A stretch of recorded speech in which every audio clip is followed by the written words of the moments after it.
Stand Up and Cheer premiered on April 19, 1934, 5 years after the start of the Depression. The concept of the film is that the President of the United States, Franklin Roosevelt, who is depicted in the film by an actor, but only seen from behind, that he appoints a Secretary of Amusement in order to boost the morale of the country.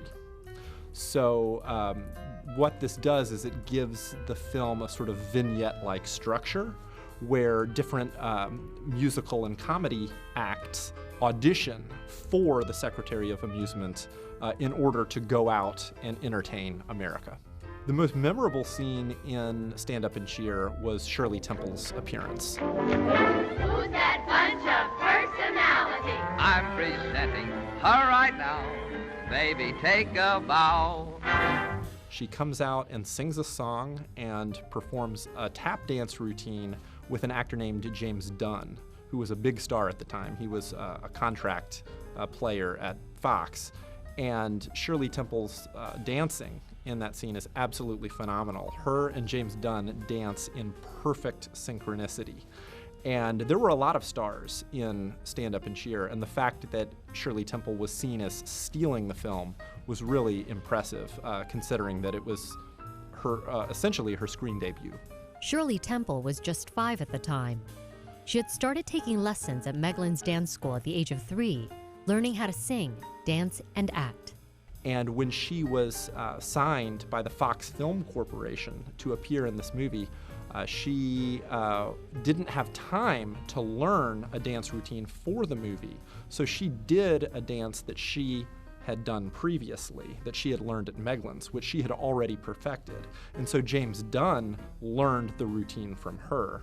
And that's why the routine was so well performed.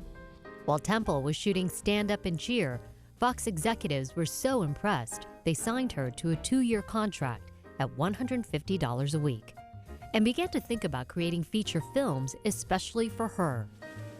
A few months later, her contract was up to $1,000 a week. Stand Up and Cheer actually serves as kind of a metaphor for Shirley Temple's career as a whole, because the idea that entertainers should boost the morale of the country and help people forget about their problems is exactly why Shirley Temple became such a big star in her own right. People could pay 15 cents and go see a movie and watch an adorable little girl and just forget about their troubles for a while. So she was really an ideal star for the times, for the Great Depression. For 2 years, Shirley Temple was the biggest box office star in the country. All the while, she was between the ages of 6 and 8. The polka dot dress she wore in Stand Up and Cheer became the iconic costume associated with the child star persona. And Take a Bow, the song she sang, became one of her signature numbers, along with On the Good Ship Lollipop. Stand Up and Cheer not only launched Temple's career, but also introduced the idea of what a child star should be.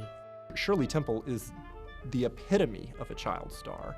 And I think it introduced the concept that the ideal function of a child star persona should be to really melt the heart of a gruff, older adult character. And that's true of the child stars that we see today. Any child star who's come along in recent decades has earned comparisons to Shirley Temple, whether it's Abigail Breslin in Little Miss Sunshine or Macaulay Culkin in the Home Alone movies.